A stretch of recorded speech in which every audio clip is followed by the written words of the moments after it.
દીકરીનો ત્યાગ અને નસીબનો ખેલ. લગ્ન પછી 10 દિવસમાં તૂટી પડ્યું જીવન. જય શ્રી કૃષ્ણ. સ્વાગત છે તમારું એક નવા વિડીયોમાં.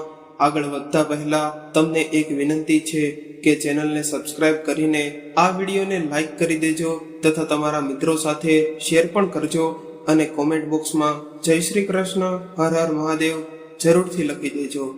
અરે સાંભળો, હું વિચારું છું કે આપણી બંને દીકરીઓ મોટી થઈ રહી છે, તો શા માટે હવે તેમના લગ્ન વિશે ન વિચારવું? તમારા ઓછા પગારમાં આપણે તેમને જેટલું ભણાવી શક્યા તેટલું ભણાવી શક્યા. હવે આપણી પાસે એટલા પૈસા નથી કે બંનેના લગ્ન એક સાથે કરી શકીએ. તેથી મોટી દીકરી કાજલના લગ્ન પછી થોડા વર્ષો રાહ જોયા પછી જ આપણે બીજી દીકરી પ્રિયાના લગ્ન માટે પૈસાની વ્યવસ્થા કરી શકશું. સાવિત્રીજીએ ચિંતાતુર થઈને તેમના પતિ રાઘવજીને કહ્યું. રાઘવજી બોલ્યા, અરે ભાગ્યવાન, તમને કેટલી વાર કહ્યું છે કે આ બધું તમારે વિચારવાનું નથી. મેં મારી દીકરીઓને એટલા માટે ભણાવી છે કે તેઓ પોતાના પગ પર ઊભી રહી શકે.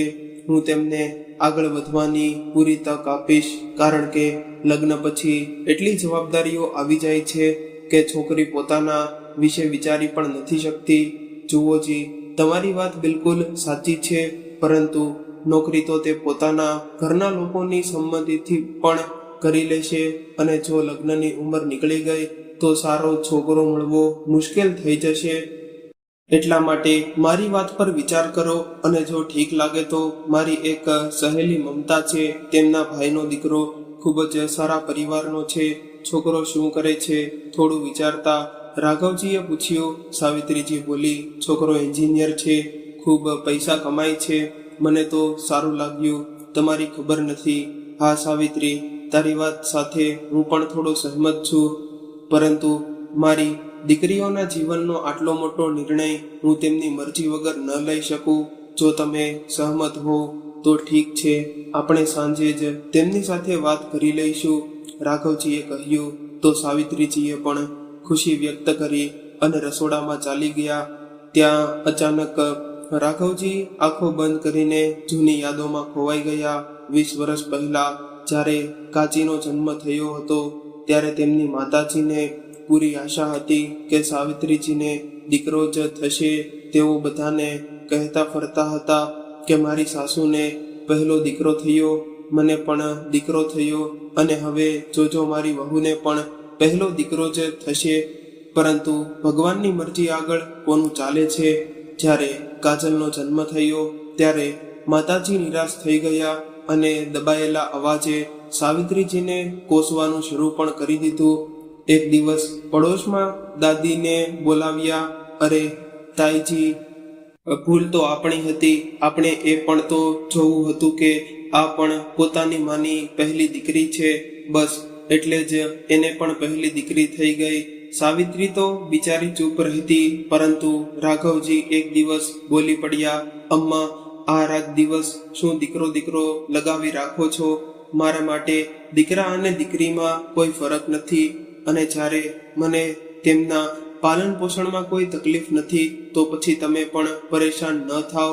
દીકરાનું ગુસ્સો જોઈને અમ્માજી ચૂપ થઈ ગયા અને કંઈ પણ કહેવાનું બંધ કરી દીધું. પરંતુ હવે એક નવી ધૂન સવાર થઈ ગઈ. હવે જિંદગી જ કેટલી બચી છે.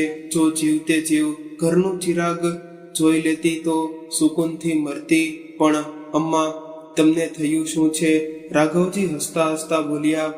અરે બેટા, વૃદ્ધાવસ્થાનું શરીર છે, શું ખબર ભગવાન ક્યારે તેડું આવી જાય. ખેર, અમ્માની મુદ્દાર ઉપરવાળાએ સાંભળી લીધી, અને એક દિવસ સાવિત્રીજીએ અમ્માને જણાવ્યું કે તે ફરીથી માં બનવાની છે. આ સાંભળીને અમ્માજી ખૂબ જ ખુશ થઈ ગયા અને પાછલી બધી વાતો ભૂલીને સાવિત્રીનું ખૂબ ધ્યાન રાખવા લાગ્યા. આ વખતે પણ દીકરાની આશા હતી, પરંતુ સાવિત્રીજીને 7મો મહિનો તે ચાલતો હતો કે એક દિવસ અમ્માજી બાથરૂમમાં લપસીને પડી ગયા. માથા પર એટલી જોરથી ચોટ લાગી કે 2 દિવસ સુધી બેભાન રહ્યા. પછી પણ હોશ ન આવ્યો અને તેઓ ભગવાનને વહાલા થઈ ગયા. રાઘવજી અને સાવિત્રીજીના દુઃખની તો કોઈ સીમા નહોતી. અમ્માના જવાથી આખું ઘર સૂનું થઈ ગયું. જેવા પણ હતા, પણ ઘરની રોનક તો હતા. અમ્માજી મનમાં પુત્રની આસ લઈને ચાલ્યા ગયા, અને આ અફસોસ ક્યારે ને ક્યાંક સાવિત્રીજીને પણ હતો. ખેર, ભગવાનની મરજી આગળ કોનું ચાલે છે. 9 મહિના પૂરા થઈ ગયા, અને એકવાર ફરી સાવિત્રીજીએ દીકરીને જન્મ આપ્યો. આ વખતે સાવિત્રીજીને પણ દીકરાની ચાસ હતી, પરંતુ રાઘવજી પોતાના સિદ્ધાંતોના પાક્કા નીકળ્યા. તેમણે કહ્યું, બીજી પણ દીકરી થઈ ગઈ તો શું થયું? હું દુનિયાને બતાવી દઈશ કે દીકરીઓ દીકરાઓથી ઓછી નથી હોતી. એક દિવસ જ્યારે તે પોતાના માતા પિતાનું નામ રોશન કરશે તો આખી દુનિયા કહેશે, જુઓ, કાજલ અને પ્રિયાના પાપાજી જઈ રહ્યા છે. બસ આ જ ભાવના સાથે રાઘવજીએ સાવિત્રીજીને કહી દીધું કે દીકરાની ચાહમાં તેઓ ત્રીજી સંતાનને જન્મ નહીં આપે. સાવિત્રીજીએ પણ રાઘવજીની વાત પર સહમતિ આપી, કારણ કે તે પણ જાણતી હતી કે તેમની એટલી હેસિયત નથી કે 3 બાળકોનું સારી રીતે પાલન પોષણ કરી શકે. આ જ કારણે તેણે પણ પતિના નિર્ણયમાં સહમતિ આપી. આ રીતે એક માતા પિતાની જવાબદારીને જોતા રાઘવજી અને સાવિત્રીજીએ પોતાની દીકરીઓના પાલન પોષણમાં કોઈ કમી ન છોડી. બંને બહેનો ભણવાથી લઈને ઘરના કામકાજ સુધી દરેક કામમાં નિપુણ હતી, અને જેટલી સુંદર હતી એટલો જ સુંદર તેમનો સ્વભાવ હતો. આજે સાવિત્રીજીએ પણ વાતો કહી, તેમાં ઘણી હદ સુધી સચ્ચાઈ હતી, કારણ કે સરસ પાલન પોષણ અને સારા શિક્ષણની ચાહમાં રાઘવજીનું બેંક બેલેન્સ ખૂબ જ વધારે ન થઈ શક્યું. આમ પણ આજના સમયમાં તમારી દીકરી ભલે ગમે તેટલી હોશિયાર અને ભણેલી ગણેલી હોય, જ્યારે લગ્નની વાત આવે છે તો દહેજની સમસ્યા સૌથી પહેલા સામે આવે છે. સારો છોકરો જોઈને તો દહેજ પણ જોઈએ.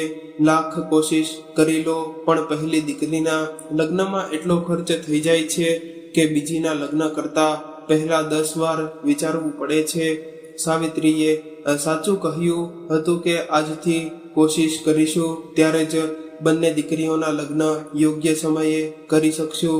હજી રાઘવજી વિચારમાં જ ડૂબેલા હતા કે ત્યારે જ તેમની નાની દીકરી પ્રિયા આવી ગઈ. પપ્પા, ચાલો, મમ્મી બોલાવી રહી છે, ખાવાનું તૈયાર છે. હા બેટા, આવું છું કહેતા રાઘવજી ઉઠીને ખાવાના ટેબલ પર આવીને બેસી ગયા અને કાજલને બોલ્યા, બેટા, ભણવાનું કેવું ચાલી રહ્યું છે? જી પપ્પાજી, ભણવાનું તો ઠીક ચાલી રહ્યું છે. બેટા, તારાથી એક સલાહ લેવી હતી. જી બોલો પપ્પા. જો બેટા, તારાથી તો કંઈ પણ છુપાવેલું નથી. મેં મારાથી બનતી મહેનત કરીને તને બંને બહેનોનું સારી રીતે પાલન પોષણ કર્યું છે. તારો અભ્યાસ હજુ ચાલી રહ્યો છે અને ખબર નથી કે તે ક્યારે પૂરો થશે. એટલે જો તારી રજામંદી હોય તો અમે તારા લગ્ન કરવા માંગીએ છીએ. બેટા, તું ભણેલી ગણેલી છે, અને જો સાસરીવાળા ઈચ્છે તો તને આગળ પણ ભણાવશે. પરંતુ જો તારા લગ્નમાં મોડું થઈ જશે તો પ્રિયાના લગ્ન પણ સમયસર નહીં થઈ શકે. એટલે જો તું કહે તો અમે તારા લગ્ન કરવા માંગીએ છીએ, પણ આ જોઈ જબરદસ્તી નથી. તું હા કહેશે તો જ અમે તારી આગળ વાત વધારશું. પોતાના પિતાની વાત સાંભળીને કાજલ પહેલા તો થોડી વાર ચૂપ રહી, પછી ધીમેથી બોલી, પપ્પાજી, જેવી તમારી મરજી, મને કોઈ વાંધો નથી. કાજલની વાત સાંભળીને સાવિત્રીજીની આંખોમાં તો ચમક આવી ગઈ, પરંતુ રાઘવજી જાણતા હતા કે કાજલ ખૂબ જ સમજદાર છે અને પોતાના માતા પિતાની પરિસ્થિતિને જોઈને તેણે હા પાડી છે. આગળ કોઈએ આ વિષય પર વાત ન કરી, અને જમ્યા પછી બધા પોતપોતાના કામમાં લાગ્યા, અને કાજલ અને પ્રિયા પણ પોતાના રૂમમાં ચાલી ગઈ. અંદર જતાં જ પ્રિયાએ કહ્યું, દીદી, તમે લગ્ન માટે હા કેમ પાડી દીધી? તો તમારા ભણવાનું શું થશે? તમારા સપનાઓ તો સપના જ રહી જશે. હજુ તો જિંદગીની શરૂઆત છે. જો હમણાંથી જ લગ્નની જવાબદારીમાં ફસાઈ જશો તો તમારું કરિયર ખતમ થઈ જશે. કાજલ બોલી, પ્રિયા, આપણા પપ્પાએ આપણને ખૂબ જ પ્રેમથી ઉછેર્યા છે. તેમણે આપણને ક્યારેય કોઈ વસ્તુની કમી મહેસૂસ થવા નથી દીધી, અને આજે જ્યારે તેઓ આપણા લગ્નને લઈને ચિંતિત છે તો આપણે તેમની ચિંતાઓને વધારે ન વધારવી જોઈએ. આપણે તેમની પરેશાનીઓને વધારવાને બદલે ઓછી કરવાની છે.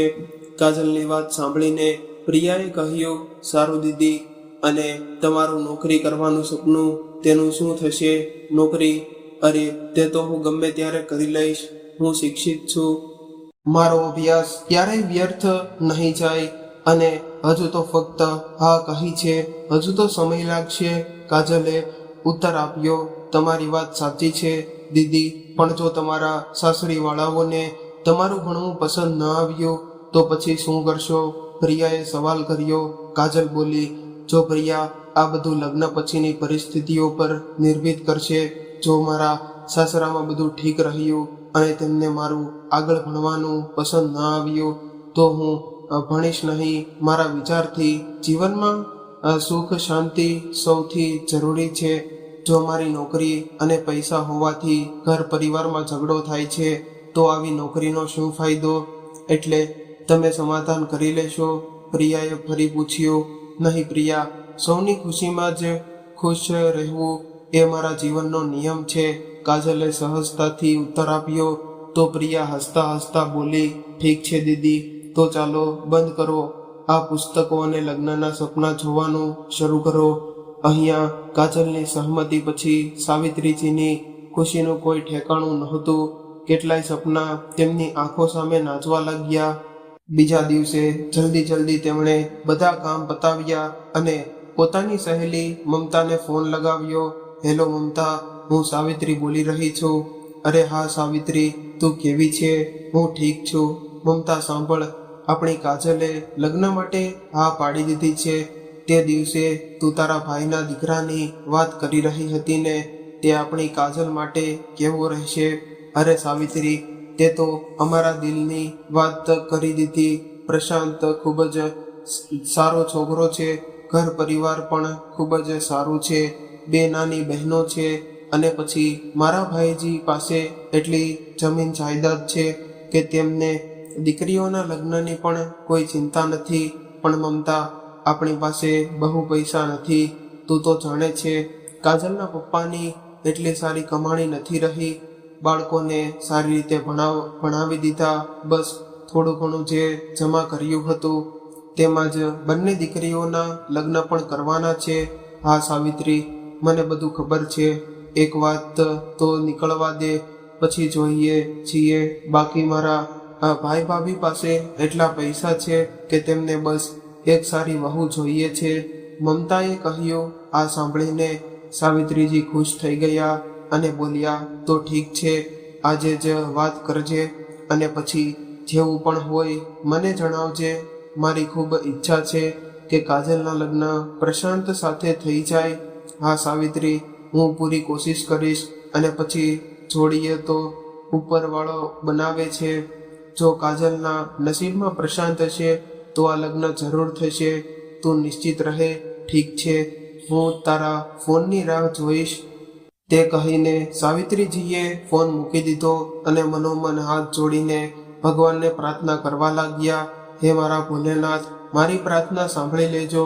પરંતુ જ્યારે 1-2 દિવસની વીતી ગયા અને મમતાજીનો ફોન ન આવ્યો તો સાવિત્રીજીને લાગ્યું કે કદાચ છોકરાવાળાઓએ ના પાડી દીધી. દરેક સમયે તેમના કાન ફોન અને ઘંટડી પર જ લાગેલા રહેતા. આખરે 4-5 દિવસ રાહ જોયા પછી મમતાજીનો ફોન આવી ગયો. હેલો સાવિત્રી, મેં ભાભી સાથે વાત કરી હતી. તેઓ આપણી કાજલને જોવા માંગે છે. જીજાજીને કહી દેજો કે એકવાર મારા ભાઈ સાથે ફોન પર વાત કરી લે.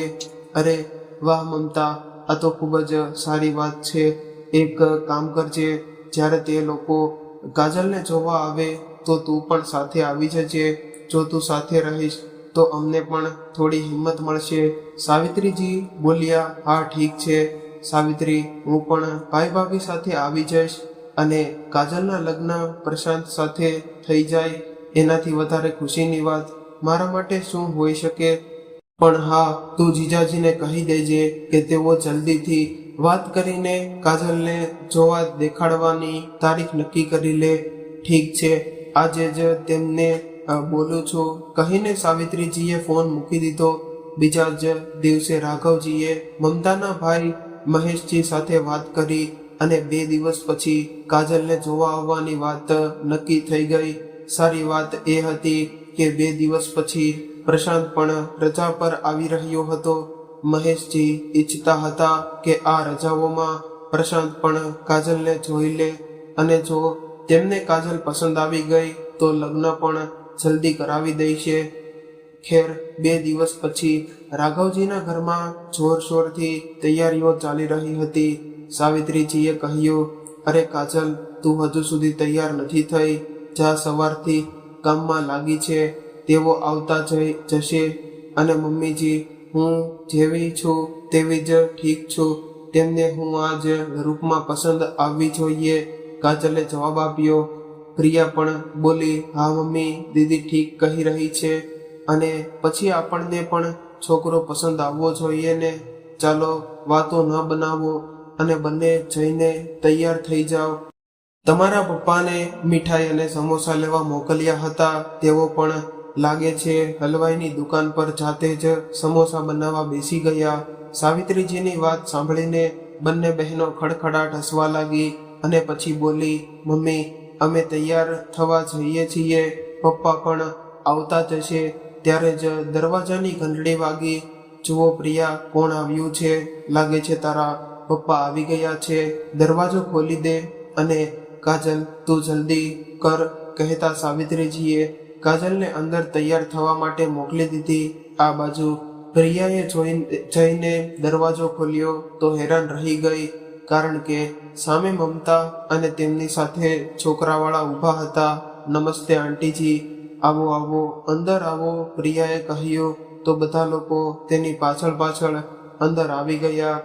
આપ લોકો બેસો, હું હમણાં જ મમ્મીને બોલાવું છું, કહેતા પ્રિયા જેવી જ અંદર જવા લાગી ત્યારે સાવિત્રીજી આવી ગયા. જી નમસ્તે. ઘર શોધવામાં કોઈ મુશ્કેલી તો નથી થઈને? મમતાજી સાથે હતા ને છોકરાઓની માં વિમળાજીએ કહ્યું તો મમતાજી બોલ્યા, હા સાવિત્રી, બહુ પહેલા એકવાર આવી હતી. ત્યારથી હવે બહુ અંદર આવી ગયું છે. વસ્તી પણ બહુ થઈ ગઈ છે, છતાં ઘર શોધી જ લીધું. ત્યારે રાઘવજીએ ટકોરા માર્યા. ઓહો, માફ કરજો, હું કામથી બહાર ગયો હતો. અહીં પાસે જ સમોસાની એક દુકાન છે, ત્યાં બહુ સારા સમોસા મળ્યા છે તો વિચાર્યું આપ લોકોને પણ ખવડાવીએ. બસ એ જ લેવા ગયો હતો. કોઈ વાત નહીં રાઘવજી, આપના ઘરે આવીને અમને એવું લાગ્યું જ નથી કે અમે પહેલી વાર આવ્યા છીએ, વિમળાજીએ કહ્યું. ત્યારે રાઘવજીએ સમોસા અને મીઠાઈ સાવિત્રીજીને આપતા કહ્યું, અરે સાવિત્રી જીઓ, ભાઈ, આ ચા અને સમોસા લઈને આવો. હા, કાજલને પણ બધા સાથે મળાવી દો. જી બિલકુલ, હું હમણાં જાઉં છું, કહીને સાવિત્રી હસતા હસતા અંદર કાજલના રૂમમાં ચાલ્યા ગયા. પ્રિયા, બેટા તું ચા બનાવ અને કાજલ તું પણ પ્રિયા સાથે બહાર આવી જજે. જે પણ પૂછે સારી રીતે જવાબ આપજે. બેટા, વાત બગડવી ન જોઈએ. છોકરો પણ બહુ સારો છે. શું બોલો છો તમે લોકો અંગ્રેજીમાં? હેન્ડસમ. આહા, બહુ હેન્ડસમ છે. આ સાંભળીને બંને દીકરીઓ ફરીથી હસવા લાગી. શું મમ્મી, તમે પણ ના કહેતા પ્રિયા રસોડામાં ચાલી ગઈ અને થોડીક રાહ જોયા પછી તે કાજલને લઈને હોલમાં આવી ગઈ. ભાઈ સાહેબ, આ અમારીથી મોટી દીકરી કાજલ છે, રાઘવજી બોલ્યા. તો વિમળાજીએ કહ્યું, હા આવો કાજલ બેટા, અમારી પાસે આવીને બેસો. કાજલ છોકરાની માં વિમળાજી પાસે આવીને બેસી ગઈ. બાકી બેટા, તમે અમારા વિશે મમતાજી પાસેથી બધું સાંભળી જ રાખ્યું હશે તો પણ જણાવી દઈએ કે આ છોકરો પ્રશાંત અને આ બંને દીકરીઓ ખુશી અને રેંકી છે. વિમળાજીએ કહ્યું કે આ સાંભળીને કાજલ ધીમેથી હસી દીધી. બેટા, અમને જૂના જમાનાના લોકોની જેમ સવાલ જવાબ કરવા નથી આવડતા. અમે તો બસ એ માનીએ છીએ કે કોઈ પણ લગ્નમાં છોકરા અને છોકરીની મરજી ખૂબ જ જરૂરી હોય છે. જો તમારે એકબીજાથી કંઈ પૂછવું હોય તો પૂછી લો, વિમળાજીએ કહ્યું. આ સાંભળીને કાજલ અને પ્રશાંત બંને હસી દીધા. ત્યારે જ પ્રશાંતે કહ્યું, મમ્મી, મને કાજલ ખૂબ જ પસંદ છે. મારી તરફથી કોઈ વાંધો નથી, બાકી તમે જોઈ લો. અરે બેટા, જિંદગી તો તમારે બંનેને જીવવાની છે. જ્યારે તમને પસંદ છે તો મને કોઈ વાંધો નથી, બાકી મને તો કાજલ પહેલી નજરે જ પસંદ આવી ગઈ હતી. વિમળાજીએ કાજલના માથે હાથ મૂકતા કહ્યું. આ સાંભળીને કાજલ થોડી હસી ગઈ. ત્યારે સાવિત્રીજીએ આંખોથી જ કાજલની સહમતી લીધી અને પછી બોલ્યા કે અમારી તરફથી પણ સંબંધ ભાંગ્યો છે. અમારી કાજલને પણ આ સંબંધ મંજૂર છે. સાવિત્રીજીની સહેલી મમતાજીએ ખુશીથી કહ્યું. તો પછી મીઠાઈ થઈ જાય. રાઘવજી બોલ્યા, હા હા, કેમ નહીં. મને તો પહેલેથી જ ખાતરી હતી કે આ સંબંધ પાક્કો થઈ જશે, એટલે હું પહેલેથી જ મીઠાઈ લઈને આવ્યો હતો. પ્રિયા બેટા, બધા માટે મીઠાઈ લઈ આવ. હા પપ્પા, કહેતા પ્રિયા બધા માટે મીઠાઈ લેવા ચાલી ગઈ. ત્યારે વિમળાજીએ કહ્યું, ભાઈ સાહેબ, હવે જ્યારે સંબંધ પાક્કો થઈ ગયો છે તો પછી વારસાની ઝટ મંગની ફટિયા કરી જ દઈએ. હા બહેનજી, કેમ નહીં. હમણાં જ પંડિતજીની સાથે વાત કરીને શુભ મુહૂર્ત કઢાવી લઈએ, રાઘવજીએ કહ્યું. અને આ તરત જ પંડિતજીને ફોન લગાવ્યો. પંડિતજીએ 1 મહિના પછીની લગ્નની તારીખ પણ નક્કી કરી દીધી. આ સમયે સાંભળીને સોના ચહેરા ખુશીથી ઝૂમી ઉઠ્યા. ઠીક છે ભાઈ સાહેબ, હવે અમે ચાલીએ છીએ. લગ્નની તૈયારીઓ જે કરવાની છે. આ હાથ છોડતા પ્રશાંતના પિતા મહેશજીએ કહ્યું અને ત્યારથી નીકળી ગયા. તેમના જતા જ સાવિત્રીજીના પગ તો જમીન પર ટકી જ નહોતા રહ્યા. તેઓ વારંવાર ભગવાનને ધન્યવાદ કરી રહ્યા હતા. ખેર, બંને તરફથી લગ્નની તૈયારીઓ જોરશોરથી શરૂ થઈ ગઈ અને હવે એ દિવસ પણ આવી જ ગયો જેની સૌ રાહ જોઈ રહ્યા હતા. આજે રાઘવજીનું ઘર રોશનીથી ઝગમગી રહ્યું હતું. સાવિત્રીજી તો ખુશીથી ફૂલી નહોતા રહ્યા, પરંતુ બિચારા રાઘવજી બધી વ્યવસ્થા એકલા કરતા પરેશાન થઈ ગયા હતા. તેમની એક એ જ કોશિશ હતી કે ક્યાંય કોઈ કમી ન રહી જાય. એવું ન હતું કે સગા સંબંધીઓ ન હતા, પરંતુ રાઘવજીએ બધી જવાબદારી જાતે સંભાળી રાખી હતી. કોઈની થોડીક પણ લાપરવાહીથી વાત બગડે એ તેમને મંજૂર ન હતું. જાન દરવાજા પર આવી ગઈ હતી. દુલ્હન બનેલી કાજલ બેદહ ખૂબસૂરત લાગી રહી હતી. ખેર, પૂરી વિધિ વિધાન સાથે બંનેના લગ્ન સંપન્ન થઈ ગયા અને કાજલ વિદાય થઈને સાસરે આવી ગઈ. આખું ઘર સગા સંબંધીઓથી ખીચોખીચ ભરેલું હતું. ખુશી અને રિયા પૂરા ઘરમાં હસી ખુશીથી ચહેકી રહી હતી. ના બુઆજી, ભાઈનો ચહેરો કોઈ પણ નેક વગર નહીં જુએ. મારી ભાભી ચાંદનો ટુકડો છે, આટલી સરળતાથી દર્શન નહીં થવા દઉં. ખુશીએ હાથ મટકીને કહ્યું, હા ભાઈ, ખુશી સાંભળ્યું તો અમે પણ છીએ કે પ્રશાંત ચાંદનો ટુકડો પરણીને આવ્યો છે, પરંતુ જ્યારે અમે જોઈશું ત્યારે તો જણાવી શકશું કે વહુ કેવી છે. થોડી વાર પછી મોટું બતાવવાની રસમ શરૂ થઈ ગઈ. એક પછી એક બધાએ કાજલને જોઈ અને તેના ખૂબ વખાણ કર્યા. પોતાની કાજલના વખાણ સાંભળીને પ્રશાંત પણ ખુશીથી ફૂલી નહોતો રહ્યો. બીજા દિવસે પ્રશાંતે કાજલને કહ્યું, જો કાજલ, મારું ઘર, મારો પરિવાર, બધું જ મેં તને સમર્પિત કર્યું છે. આ ઘરમાં તને ખૂબ પ્રેમ મળશે અને હું પણ તને વચન આપું છું કે તારી જિંદગીમાં ક્યારેય કોઈ દુઃખ નહીં આવવા દઉં.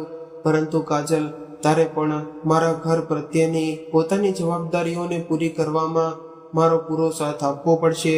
કાજલે માથું હલાવતા કહ્યું, જી હા, દરેક પગલે હું આપનો અને આપના પરિવારનો સાથ આપવા માટે તૈયાર છું. હું પણ આપને વચન આપું છું કે 7 ફેરાના 7 વચનોને પૂરા મન, વચન અને કર્મથી નિભાવીશ અને આપના પર વિશ્વાસ છે કાજલ. અને હું પણ તને વિશ્વાસ અપાવું છું કે તારા દરેક સુખ દુઃખમાં તું મને તારી પાસે પામીશ. મારા જીવનનું દરેક પગલું તારા પગલા સાથે ઉઠશે અને આપણે સાથે મળીને આગળ વધીશું. જીવનનો આ સફર આપણે પ્રેમ અને વિશ્વાસ સાથે નક્કી કરીશું.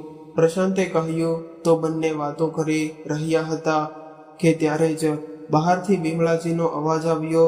પ્રશાંત બેટા, તારી ફોઈ જઈ રહી છે, તેમને મૂકી આવ.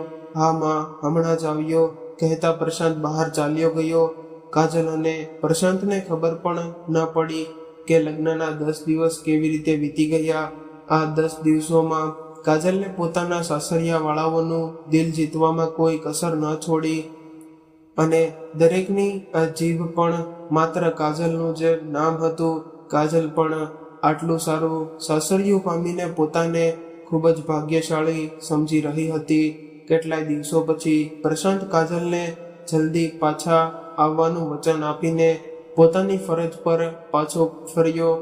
અહીં કાજલ પણ કેટલાક દિવસો માટે પોતાના ઘરે પાછી ફરી અને અહીંયા સાવિત્રીજી પોતાની લાડલીની આતુરતાથી રાહ જોઈ રહી હતી.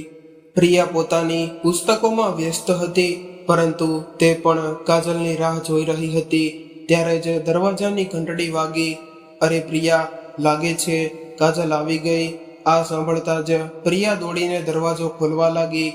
સામે કાજલને જોઈને તે ખુશીથી ગળે લાગી ગઈ, કેમ કે દીદી પ્રિયાએ આંખોમાં આંસુ ભરીને પૂછ્યું, હું ઠીક છું, તું કેમ છે? હું બિલકુલ ઠીક નથી દીદી, તારા ગયા પછી હું બિલકુલ એકલી પડી ગઈ છું. એમ કહેતા પ્રિયા ધ્રુસકે રડી પડી. તેમને જોઈને સાવિત્રીજીની આંખોમાં પણ આંસુ આવી ગયા. અરે તમે લોકોએ આ શું કરી દીધું? દીકરી સાસરેથી પહેલીવાર ઘરે આવી છે તો તેનું હજી ખુશીથી સ્વાગત કરો. રાઘવજીએ પ્રિયાના માથા પર હાથ ફેરવતા કહ્યું, કાજલ બેટા, તું નાઈ ધોઈને તૈયાર થઈ જા, પછી આપણે સાથે મળીને જમીશું અને ઘણી બધી વાતો કરીશું. આહા કાજલ, આજે મમ્મીએ તારા પસંદની બધી વસ્તુઓ બનાવી છે, સવારથી જ રસોડામાં લાગેલી છે. પ્રિયા હસતા હસતા બોલી તો કાજલ પણ હસી પડી. પિયરમાં રહેતા કાજલને ખબર જ ન પડી કે 1 મહિનો ક્યારે વીતી ગયો. એક દિવસ તેના સસરા મહેશજીએ તેમને લેવા આવી ગયા અને બધા ભાઈ સાહેબ, કાજલ વગર ઘર સૂનું થઈ ગયું છે. તેના આવી જવાથી ઘરની દિવાલો પણ કાપવા દોડે છે. અહીં તો તે માત્ર 10 દિવસ જ રહી હતી, પરંતુ છતાં પણ અમને તેમની આદત થઈ ગઈ. ખુશી અને રેન્કી તો રોજ પોતાની મમ્મીને પૂછે છે કે ભાભી ક્યારે આવશે, પરંતુ વિમળાજીએ વિચાર્યું કે હજી નવા લગ્ન થયા છે એટલે કાજલને પરેશાન ન કરવી જોઈએ. પરંતુ જ્યારે પ્રશાંતનો ફોન આવ્યો તો તેણે જણાવ્યું કે તે 2 દિવસમાં આવવાનો છે. બસ આ જ કારણે અમારે અચાનક કાજલને લેવા આવવું પડ્યું. સાવિત્રી અને રાઘવજીએ ભારે મને પોતાની દીકરીને એકવાર ફરી વિદાય આપી. કાજલ પણ પ્રશાંતને મળવાની ખુશીમાં સાસરે પાછી ફરી. મમ્મી ભાભી આવી ગયા છે. ખુશીએ જોરથી બૂમ પાડી, ઠીક છે, ભાભીને ત્યાં જ રોકાવા કહો, ઘરની લક્ષ્મી આવી છે, હું આરતીની થાળી લઈને આવું છું, વિમળાજી બોલ્યા. તેમણે ખૂબ જ પ્રેમથી કાજલની આરતી ઉતારી અને તેને ઘરની અંદર લઈ ગયા. થોડીવાર પછી ચા નાસ્તો કર્યા બાદ કાજલ હસતા પતિના સ્વાગતની તૈયારીમાં લાગી ગઈ. ત્યારે જ એક જોરદાર ચીસથી આખું ઘર ગુંજી ઉઠ્યું. રિયા, ખુશી, અરે આ તો મમ્મીજીનો અવાજ છે. કાજલ દોડીને બેઠકમાં પહોંચી તો જોયું કે મમ્મીજી સોફા પર બેભાન અવસ્થામાં બેઠા હતા અને ચીસો પાડીને રડી રહ્યા હતા. ત્યાં જ ખુશી અને રિયા પણ રડતા રહ્યા હતા. પપ્પાજી કોઈ વ્યક્તિ સાથે વાત કરી રહ્યા હતા. તેમના ચહેરા પર ગભરાહટ સ્પષ્ટ દેખાઈ રહ્યો હતો. મમ્મીજી, શું થયું? કાજલે કાવ્યજીને સંભળાવતા પૂછ્યું. બેટા, આ પ્રશાંતનો મિત્ર છે, તે જણાવી રહ્યો છે કે હમણાં જ તેને મુંબઈથી કોઈ અજાણા વ્યક્તિનો ફોન આવ્યો હતો. તેણે કહ્યું કે પ્રશાંતનો એક્સિડન્ટ થયો છે અને તે મુંબઈની હોસ્પિટલમાં દાખલ છે. મહેશજીએ કહ્યું. મહેશજીની વાત સાંભળીને કાજલ પણ રડવા લાગી. પણ પપ્પાજી આવું કેવી રીતે થઈ શકે? પપ્પાજી મને તેમની પાસે લઈ ચાલો. સાંભળો બેટા, જરા તે માણસને ફરીથી ફોન લગાવો. મહેશજીએ કહ્યું, જી અંકલ, હું હમણાં જ તે વ્યક્તિ સાથે તમારી વાત કરાવું છું. પ્રશાંતના મિત્રએ જવાબ આપ્યો, હેલો જી, બોલો. સામેથી અવાજ આવ્યો, બેટા મારો દીકરો કેવો છે હમણાં? મહેશજીએ ધ્રુજતા અવાજે પૂછ્યું. સામેથી અવાજ આવ્યો, અંકલજી, પ્રશાંતની હાલત ઠીક નથી. મારું નામ મેહુલ છે. તમે લોકો જલ્દી આવી જાઓ. મેં તેને નજીકની હોસ્પિટલમાં દાખલ કરાવી દીધો છે. બેટા, અમે જલ્દી પહોંચી રહ્યા છીએ. તું તેનું ધ્યાન રાખજે. ડૉક્ટર જે પણ કહે કરવા દેજે. પૈસાની ચિંતા ન કરતો. જી અંકલ, મેહુલે ખૂબ જ જવાબ આપ્યો. જેણે પણ જેમ તેમ ખબર પડતી ગઈ. લોકો મળવા આવતા લાગ્યા અને કાજલના પિયરમાં પણ ખબર કરી દેવામાં આવી. જી ભાઈ સાહેબ, તમે તરત જ નીકળો, હું પણ પહોંચું છું, મહેશજીએ કહ્યું. ત્યારબાદ બંને પરિવારો મુંબઈ માટે રવાના થઈ ગયા. જેવા તેઓ હોસ્પિટલે પહોંચ્યા, એક અજાણ્યા વ્યક્તિએ મહેશજીને બોલાવ્યા. અંકલજી, શું તમે પ્રશાંતના પિતા છો? હા બેટા. શું તું જીતે છે? મહેશજીએ પૂછ્યું. જી અંકલજી, ચાલો હું તમને તમારા દીકરા પાસે લઈ જાઉં, મેહુલે કહ્યું. મહેશજી, વિમળાજી અને કાજલ મેહુલની પાછળ પાછળ ચાલ્યા અને દરેકના ચહેરાની રંગત ઉડી ગઈ હતી. દિલ જોરથી ધડકી રહ્યું હતું. પગ હાથ નહોતા આપી રહ્યા. થોડીવાર પછી તેઓ એક રૂમમાં પહોંચ્યા જ્યાં પ્રશાંત મશીનોથી ઘેરાયેલો હતો અને લાંબા લાંબા શ્વાસ લઈ રહ્યો હતો. વિમળાજી જોર જોરથી રડી પડ્યા. પ્રશાંતની હાલતનું વર્ણન કરવું ખૂબ જ મુશ્કેલ હતું. અંકલજી, ભાભી, તમે લોકો ધૈર્ય રાખો, મેહુલે કહ્યું. મેહુલભાઈ, આ બધું કેવી રીતે થયું? પ્રશાંતનો મિત્ર સુનિલ બોલ્યો, જે મહેશજી સાથે આવ્યો હતો. મેહુલ કંઈ કહેવાનો જ હતો કે ત્યારે જ નર્સ આવી ગઈ અને નર્સ, મિસ્ટર મેહુલ, આ લોકો કોણ છે? દર્દી પાસે આટલી ભીડ કેમ છે? મેહુલ, સિસ્ટર, આ પ્રશાંતના માતા પિતા છે અને આ તેની પત્ની છે. નર્સે કાજલને ધ્યાનથી જોઈ અને પૂછ્યું, કેટલા દિવસ થયા છે લગ્નને? વિમળાજી ધીમેથી બોલ્યા, જી હજી 1.5 મહિના પણ નથી થયો. તેમની આંખોમાંથી આંસુ રોકાવાનું નામ નહોતું લઈ રહ્યા. નર્સ, મેહુલજી, તમે મારી સાથે આવો, મારે તમારી સાથે થોડી વાત કરવી છે. મેહુલ નર્સની આગળ પાછળ ચાલ્યો ગયો. થોડી આગળ જઈને નર્સ રોકાઈ ગઈ અને બોલી, મેહુલજી, મારી વાત માનો તો તમારા દર્દીને કોઈ બીજી મોટી હોસ્પિટલમાં બતાવો. આમ તો હોસ્પિટલ પ્રશાસન તરફથી મને આવી સલાહ આપવામાં આવવાનો કોઈ અધિકાર નથી, પરંતુ દર્દીની હાલત અને તે માસૂમ છોકરીને જોઈને હું તમને આ સલાહ આપી રહી છું. મેહુલે ગંભીરતાથી માથું હલાવ્યું. ઠીક છે સિસ્ટર, હું પ્રશાંતના માતા પિતા સાથે આ વિશે હમણાં જ વાત કરું છું. મેહુલે મહેશજી સાથે વાત કરી અને તે જ સમયે પ્રશાંતને એક મોટી હોસ્પિટલમાં દાખલ કરાવ્યો. મહેશજી, બેટા, તને પ્રશાંત કેવી રીતે મળ્યો? મેહુલ, અંકલજી, રાત્રે 12 વાગ્યે હું મારા એક મિત્રના લગ્નમાંથી ઘરે પાછો આવી રહ્યો હતો. ત્યારે મારી નજર રસ્તાની વચ્ચે પડેલા પ્રશાંત પર પડી. પહેલા તો મેં વિચાર્યું કે કોઈ દારૂ પીને રસ્તા પર પડ્યું હશે, એટલે ઉપાડીને એક રસ્તા તરફ કરી દઉં. પરંતુ જ્યારે નજીક જઈને જોયું તો સમજાયું કે આ પ્રશાંત છે અને તેનું એક્સિડન્ટ થયું છે. તેના આખા શરીર પર ઈજાનું કોઈ નિશાન નહોતું, પરંતુ તેનું માથું પૂરેપૂરું લોહીથી ભરેલું હતું. અકસ્માત ઘણીવાર પહેલા થયો હતો, પરંતુ અંકલજી, મને લાગ્યું કે તેમાં હજી પણ જીવ છે. બસ પછી શું હતું, મેં તરત જ મારા મિત્રોને મદદથી તેને હોસ્પિટલમાં દાખલ કરાવ્યો. તેના ખિસ્સામાંથી આ પાકીટ અને ફોન મળ્યો. મેં જોયા વગર તેમાં રહેલો એક નંબર લગાવ્યો અને પછી મારી સુનિલ સાથે વાત થઈ. આગળની વાત તો તમને ખબર છે અંકલજી. મહેશજીની બેટા, તું મારા માટે કોઈ ભગવાનથી ઓછો નથી. વિમળાજી રડતા કે બેટા, ખરેખર જોતું ન હોત તો ન જાણે શું થાત મેહુલ. નહીં આંટીજી, એવું ન કહો. બસ ભગવાનનો આભાર માનો કે તેમણે મને સાચા સમયે ત્યાં પહોંચાડી દીધો. આ બાજુ કાજલ, જ્યારથી કાજલ પ્રશાંતને મળી હતી તે એકવાર પણ તેની પાસેથી ખસી નહોતી. ન કોઈની સાથે કંઈ બોલી રહી હતી, ન ખાવા પીવાની સુધ હતી. બસ આંખોમાંથી આંસુ સતત વહી રહ્યા હતા. 10 દિવસ વીતી ગયા હતા, પરંતુ પ્રશાંતની હાલતમાં કોઈ સુધારો નહોતો. કાજલ બેટા, જો તું તારું ધ્યાન નહીં રાખીશ તો વિમળાજીને કોણ સંભાળશે? સાવિત્રીજીએ સમજાવવાની કોશિશ કરી. કાજલ રડતા, મમ્મી, તેમના વગર હું મરી જઈશ. ભગવાનજીને કહો કે તેઓ પ્રશાંતને ઠીક કરી દે.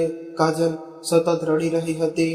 સાવિત્રીજી તેને સાંત્વનતા આપતા બોલ્યા કે વહુ, બધું ઠીક થઈ જશે. બેટા, ભગવાન ક્યારેય કોઈની સાથે ખરાબ નથી કરતા. પાસે બેઠેલી વિમલાજી બંનેની વાતો સાંભળી રહી હતી.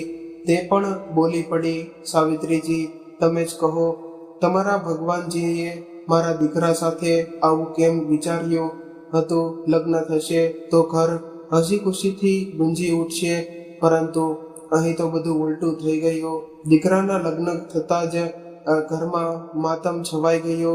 બહેનજી, શુભ શુભ બોલો. આ તમે કેવી વાતો કરી રહ્યા છો? સાવિત્રીજીએ ભરેલા ગળે કહ્યું. વિમળાજી આંખોમાં આંસુઓ સાથે, અને શું હું બોલું? બધી ખુશીઓ માટીમાં મળી ગઈ. ન જાણે આ મુહૂર્તમાં કયા મુહૂર્તમાં લગ્ન થયા હતા. મહેશ તડકાઈથી ચૂપ રહે. અને વિમળા, આ હોસ્પિટલ છે, અને આ ખ્યાલ તું તારા દિમાગમાં પણ ન લાવતી કે આ લગ્નથી કંઈ થયું છે. ભગવાન આગળ કોઈની મરજી નથી ચાલતી, એટલે કોઈને દોષ દેવાના બદલે ભગવાનને પ્રાર્થના કર. મહેશજી બોલી જ રહ્યા હતા કે ત્યારે જ કાજલે પ્રશાંતના શરીરમાં હલચલ મહેસૂસ કરી. મમ્મી, જુઓ, પ્રશાંતને હોશ આવી રહ્યો છે. તેમણે હમણાં જ પોતાનો હાથ હલાવ્યો. આ સાંભળતા જ સુનિલ હોસ્પિટલમાં કેબિન તરફ ભાગ્યો. ડોક્ટર તરત જ આવ્યા અને પ્રશાંતને જોવા લાગ્યા, પરંતુ થોડી ઝડ બાદ તેમણે પ્રશાંતને મૃત જાહેર કર્યો. આ સાંભળીને રાઘવજી અને મહેશજીના પરિવાર પર દુઃખનો પહાડ તૂટી પડ્યો.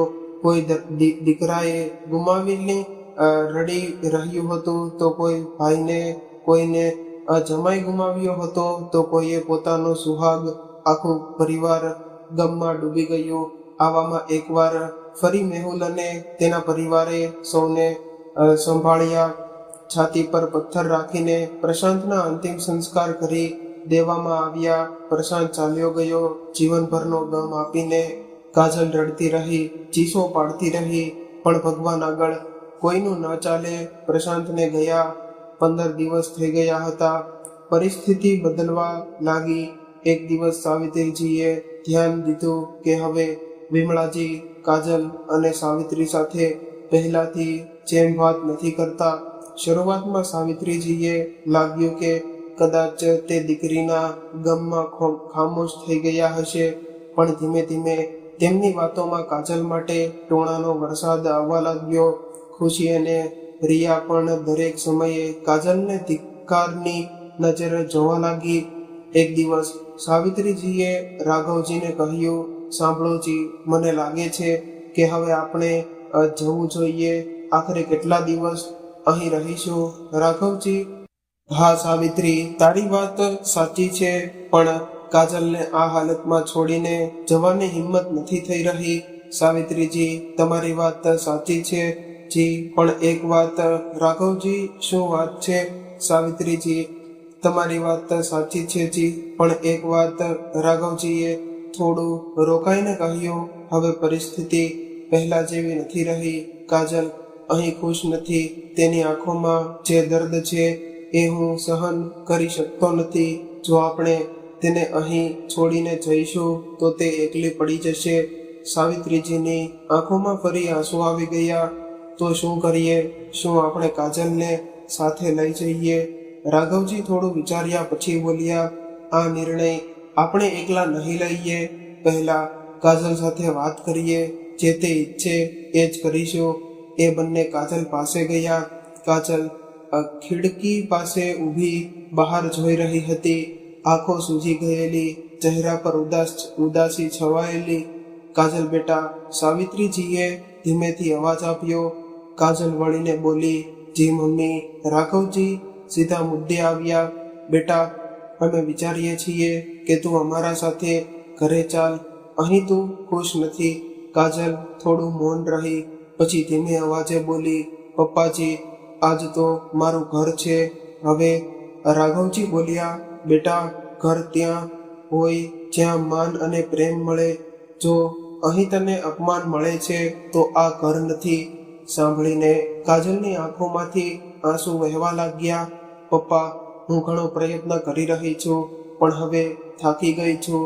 સાવિત્રીજી તરત જ તેને ગળે લગાડી ગયા. બસ બેટા, હવે કશું બોલવાની જરૂર નથી, તું અમારી સાથે જ આવજે. એ દરમિયાન વિમળાજી ત્યાં આવી ગયા. શું વાતો ચાલી રહી છે? રાઘવજી શાંતિથી બોલ્યા, બહેનજી, અમે કાજલને અમારા સાથે લઈ જઈશું.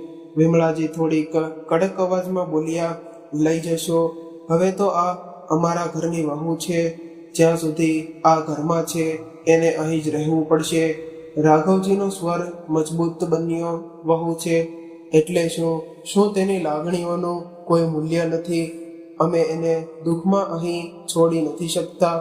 મહેશજી પણ ત્યાં આવી ગયા અને પરિસ્થિતિ સમજી ગયા. તેમણે ધીમેથી કહ્યું, રાઘવજી, જો કાજલ જવા માંગે છે તો એને રોકવાનું યોગ્ય નથી. વિમળાજી થોડું ગુસ્સે થઈ ગયા, તમે પણ હવે એને સાથ આપો છો.